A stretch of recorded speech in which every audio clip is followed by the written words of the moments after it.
Hey guys, welcome back to my channel. My name is Kim. If you're new here, thanks so much for stopping by. I hope that you will stick around and hit that subscribe button down below. So today I am here with Vlogmas day 4 and I'm going to be sharing my November wrap up.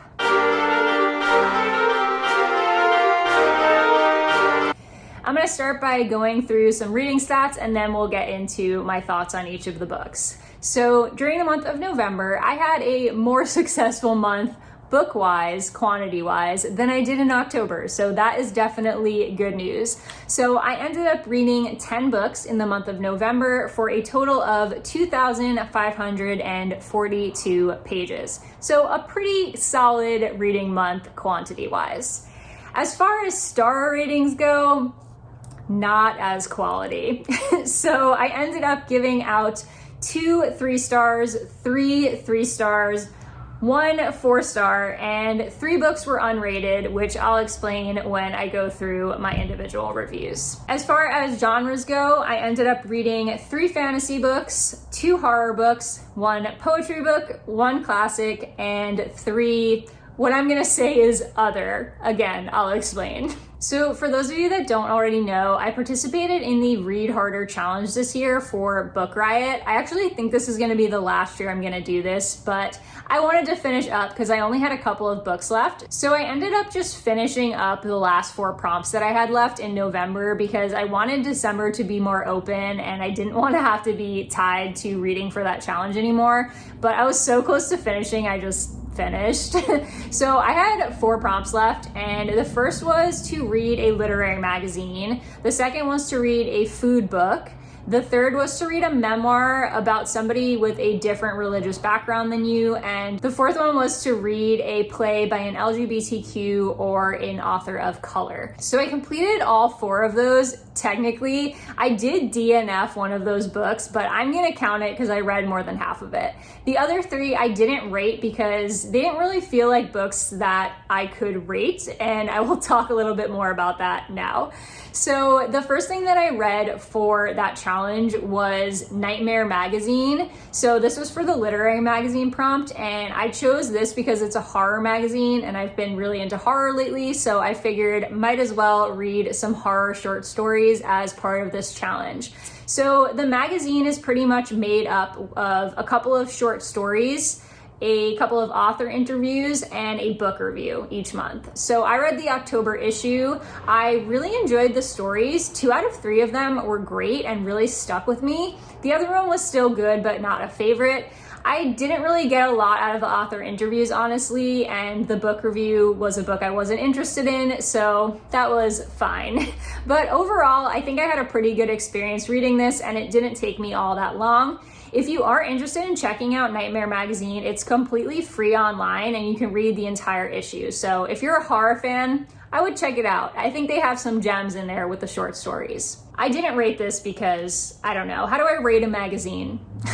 Then I read for the food book. I actually ended up reading a picture book because I searched high and low for a food book that I was interested in, and it actually needed to be a food book that was about a cuisine that you had never tried before, which made it really difficult because not only am I not interested in reading about food, I also couldn't really find anything interesting that was about something I hadn't already eaten at some point in my life, because the only thing I would really be interested in reading about when it comes to food is maybe like vegetarianism, but I'm already a vegetarian, so that doesn't really work.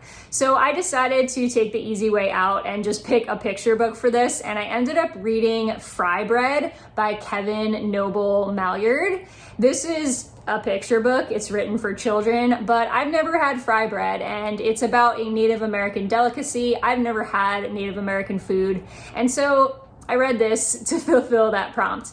I didn't rate it because honestly, this is not written for me. I am not the audience for a picture book, so it didn't feel fair to rate this based on my enjoyment as an adult. I do think it's worth reading for kids. It's a pretty good insight into what fry bread is and the role that fry bread plays in Native American culture. So if you have a youngin' in your life that you would like to enlighten with a picture book, this is one that is worth picking up. The third unrated book I have on my list is a play, actually. And so this was for the play prompt. I ended up reading Who's Afraid of Virginia Woolf by Edward Albee. I'm not usually a fan of reading plays. I love seeing plays, but reading them is just really dry for me and I usually don't enjoy it. This was one of the weirdest things I think I've ever read. I don't know if any of you are familiar with this play or have seen the movie. I haven't, but oh my God, I felt so uncomfortable the entire time I was reading this, and maybe that was the point, but it was just such a weird experience. So essentially, this is about two couples and they're spending time together very late at night after a faculty party for the university that one of the women's father runs. And it's like, they're like drunk, it's like 2 a.m, and this new couple comes over to see them. It's somebody who has just joined the faculty and they come over, they were invited over by this original couple. The new couple is very young, in their 20s, and the other couple is a bit older, middle-aged. I think they were in their 40s and 50s. And so it's just about like this night, like these interactions between these two couples, but it was such a weird story. So like the main couple, the one whose house it is, they have this really weird toxic marriage where they basically just get off on insulting each other and making each other feel terrible. And so there's like just so many awkward interactions between them where they're basically just trying to make the other person uncomfortable or make them look bad, which was weird.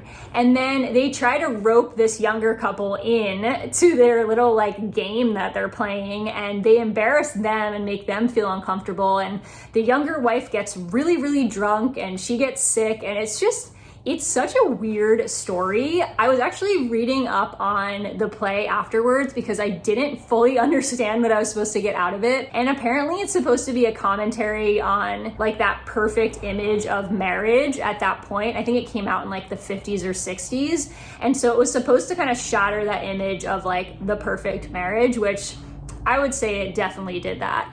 There was also like this whole like secret that was like building up, and apparently like people think the twist when they see the play is so shocking. I honestly guessed it from the very beginning. I don't even know if I would call it a twist. I thought it was pretty obvious from the beginning what was being implied, but apparently that's the most shocking part of the play. I don't know. Overall, this was just a really weird, uncomfortable reading experience, and I really don't enjoy reading plays. I didn't rate it because, again, I don't know how to rate a play. I feel like it's not fair to rate a play in written form. I feel like it needs to be seen performed. So if you've seen this play or the movie, let me know what you thought of it, because I'm interested to see what people think of this if they saw it actually performed rather than reading it. And then the fourth book I'll just talk about now. I DNF'd it. I actually talked in more detail about this in yesterday's video, my thoughts on 3 video. So if you want to hear more extensive thoughts on this, then go ahead and click on that video. I'll link it below. But essentially, this was a memoir called Initiated, Memoir of a Witch by Amanda Yates Garcia. I DNF'd this 150 pages in. It just was not working for me. I was completely bored out of my mind. There was a lot of jumping around, a lot of like really heavy mythology talk that I just wasn't interested in. And in the end, it just wasn't what I had thought it was going to be going into it. And I couldn't stick with it. Like I literally could not force myself to finish this book. I was so bored and slightly confused at points. Okay, moving into the actual rated books. The next book that I finished after Fry Bread and Nightmare magazine was Serafina and the Black Cloak by Robert Beatty. So this one is a middle grade fantasy book. It is animal / shapeshifter fantasy, so just know that going in. I didn't know that going in. I think the synopsis makes it sound a lot more like it's going to be almost like borderline horror or mystery, and that it's going to be kind of like this creepy gothic story. And it really wasn't. I think that it starts off that way because it's in this kind of like creepy old estate. It takes place in the 1800s. It has that feel at first, but in the end, this is really more of a fantasy story. And so it's about this girl named Serafina. She lives with her dad in the basement of this huge estate or hotel. I forget exactly what it's called, but people come and stay there for extended amounts of time. It's a lot of rich people. And she lives down there secretly. Her father is the mechanic for the building, and she is not supposed to be there. They don't even know she exists. But there's something off about her. She knows nothing about her past, and she seems to have certain talents that are a bit abnormal. And so this is basically just like her journey of figuring out who she is and what her background is. But there's also a mystery going on in the background. So there is a man in a black cloak that is coming and stealing children from the estate, and he like swallows them up in his black cloak. Serafina witnesses a child being taken by him and decides to investigate. She teams up with one of the rich boys who live in the estate, a nephew or something of the owners, and they get together and try to figure out who this guy is and what's happening and try to stop him. So it is kind of like an adventure story. There is a lot of shape-shifting mythology involved in it as well. So if that's something you enjoy, I think this could be an enjoyable book for some people. But for me, I just don't enjoy those topics, and I was pretty bored throughout most of the story. Next, I read The Cabin at the End of the World by Paul Tremblay. I actually started this one in October and then finished it up in November.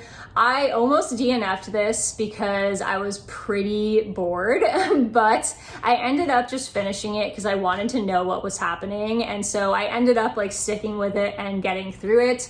In the end, it ended up being a 3-star book, so I guess it wasn't too bad, but for most of it, honestly, I wasn't really enjoying it. This is something that has a very open ending, and I don't like that, personally. I don't like books that don't have a real ending. I also don't like feeling confused when I'm reading, because I want to understand what's going on. I don't enjoy reading something that doesn't make any sense, and I don't enjoy an ending that doesn't make any sense, or like that leaves too much to the imagination. But that's just like a personal thing. I know a lot of people really love this book, and I do think it's really well written. I just think that it wasn't really my thing. So this is basically about a little girl named Wen. She's 7, and she's staying with her 2 dads at this remote cabin in New Hampshire. They're taking some time off of work and trying to spend time together as a family. So Wen is playing outside. This guy named Leonard comes up and starts talking with her and playing with her outside. And then these other people, like with these weapons, start approaching the cabin. And Leonard basically says, nothing that's gonna happen is your fault. We're gonna have to talk to your dads, and we're gonna ask them to let us in, and they're not going to want to, but you have to convince them to let us in. And so she gets scared. She runs inside to tell her fathers, and it all escalates from there. Basically, these 4 people, it's like a home invasion story. These 4 people come into their cabin and they tie them up, and they are convinced that the world is ending, and they have to ask the family to make a choice to stop the world from ending. So it's about like fanaticism and like this kind of like hive mentality, and it's about people getting sucked into certain ideas. It's about religion. It's about a lot, really. Like there's a lot of depth to this book that I did enjoy, but despite it being a home invasion story, I thought it was fairly boring and slow paced. I was expecting a lot of action. I was expecting to feel anxious and kind of afraid, considering it's a horror book, but for most of it, I was just bored. I just wanted to know if they were telling the truth or not. And unfortunately, the story never fully gets resolved at the end. So I would just know that going in. If you're sticking to it like I was to find out what happens, you don't really at the end. So anyways, this was fine. I enjoyed it enough. I enjoyed the experience of it enough, but I don't think I would personally recommend this as a horror book. I think there are better horror books out there, but if this is your thing and you like kind of like out there, more philosophical, open-ended type of horror books, then I would say it's worth checking out. Next, I read Punching the Air by Ibi Zoboi and Yusuf Salaam. This one is a poetry book, and it's actually a novel told in verse, and it also has like these cool drawings throughout, so it's artwork and poetry. I really enjoyed this. I ended up giving this 4 stars. I'm not a huge poetry person, but I do enjoy novels in verse if they're done well and they're interesting, and this one I think was done really well. So ironically, I read another book by E.B. Zaboy and I didn't like it. I gave it 2 stars, but I thought this one was great. So maybe she's like a hit or miss author for me. I'll have to check out some more of her stuff. So Yusef Salaam, who also wrote this book, is actually one of the exonerated 5 from the Central Park jogger case. And so he was also involved, and I think that definitely added some personal experience and some depth to the story, being as he has experienced some of the things this character is experiencing.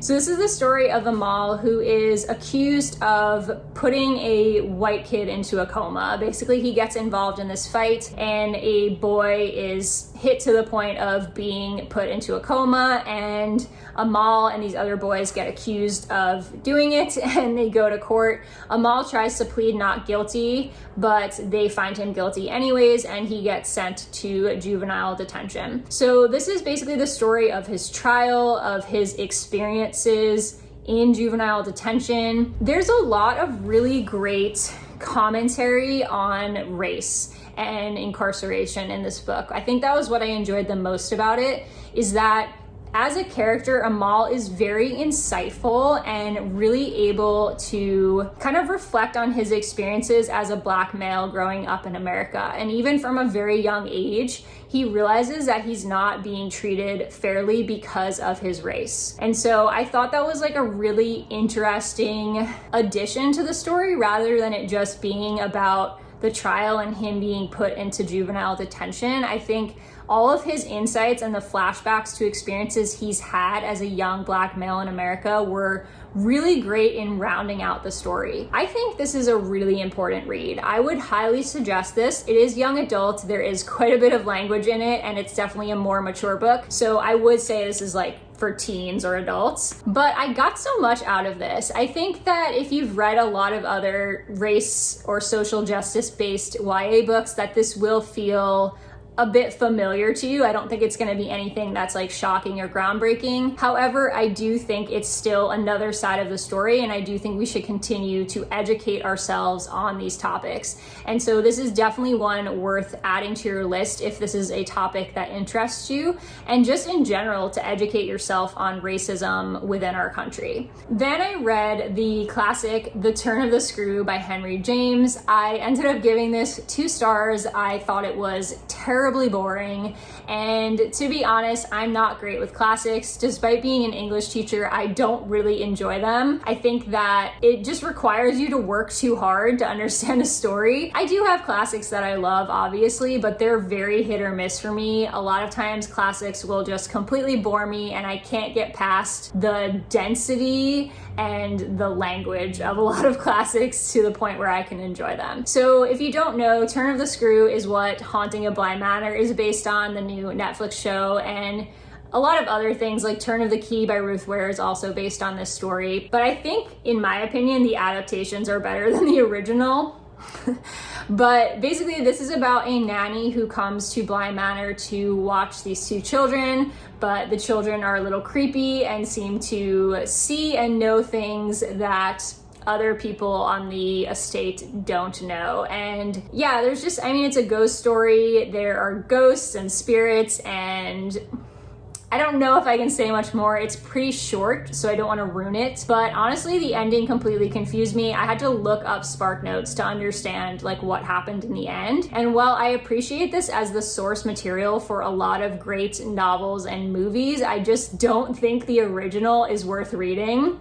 Maybe it's just me, and maybe it's just the fact that I am bored with classics. But yeah, I don't know. I just didn't think it was interesting. I couldn't get used to the language.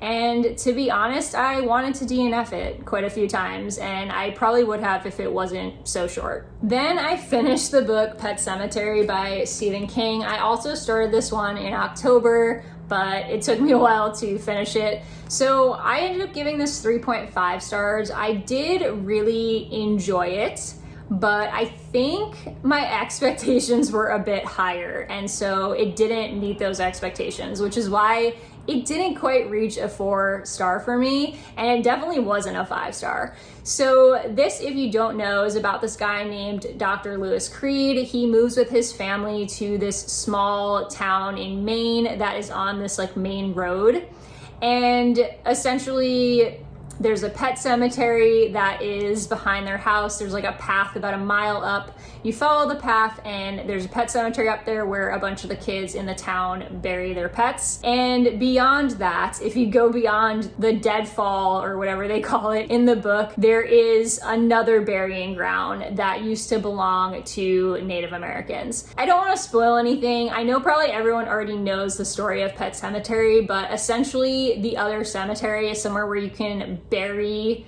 something and it will come back to life. And so, I don't know, I found this so predictable, and honestly, I did not know anything about this going into it. I had never seen the movie. I was not spoiled for the ending or anything about the book. Literally, all I knew going into it was there was a cemetery where you can bury stuff and it comes back to life.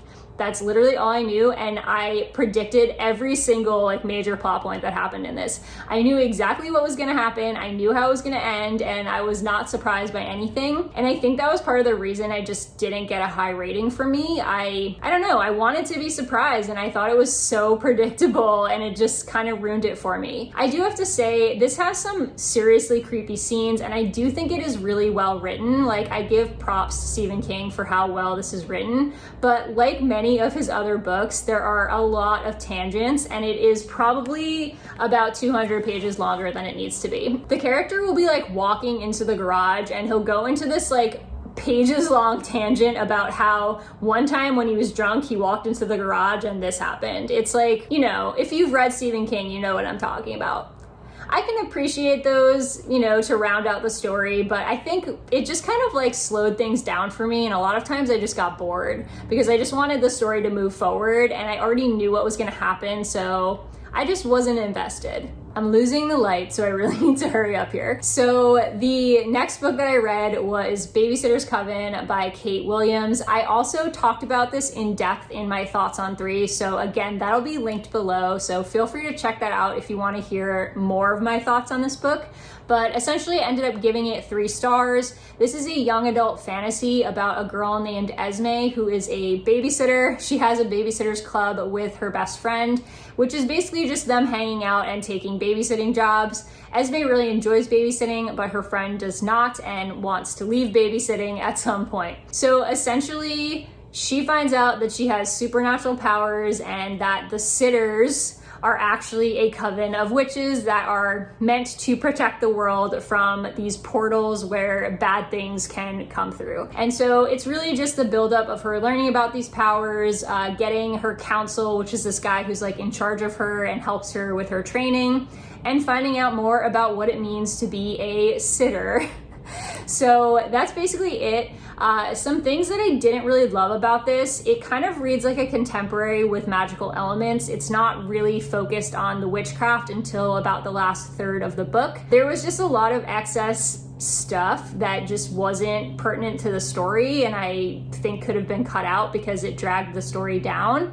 And way too much talk about fashion. Oh my God, like a third of this book was just her talking about her outfits and everyone else's outfits, and it got so tedious and boring after a while. And the last book that I read in the month of November was a Kata Witch, also in my thoughts on 3. And this one is a middle grade fantasy book about a girl named Sunny. I ended up giving this 2 stars.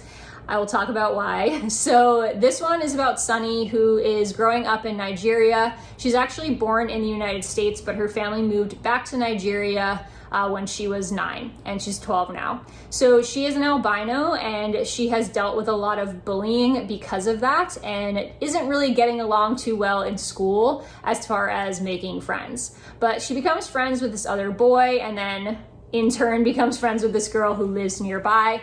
and she starts to realize that she has magical abilities. And so they help her get into a training program with this guy named Anatov. He becomes their teacher, and she is basically just learning what it means to have magical abilities. She learns that she's a free agent, so that means that she does not have magical parents, and so she's not technically part of any bloodline, but she does still have magical powers. And so it's basically just like a story of her journey of finding herself. It's a story of friendship and adventure, and there is a serial killer aspect to it, but it's very minor and doesn't come in until like the last third of the book. So if you were like me and were thinking about picking this up for the serial killer aspect, it's not really part of the story. Like, it is, but not really. Like, it's not actually about that, and it doesn't come in till the very end.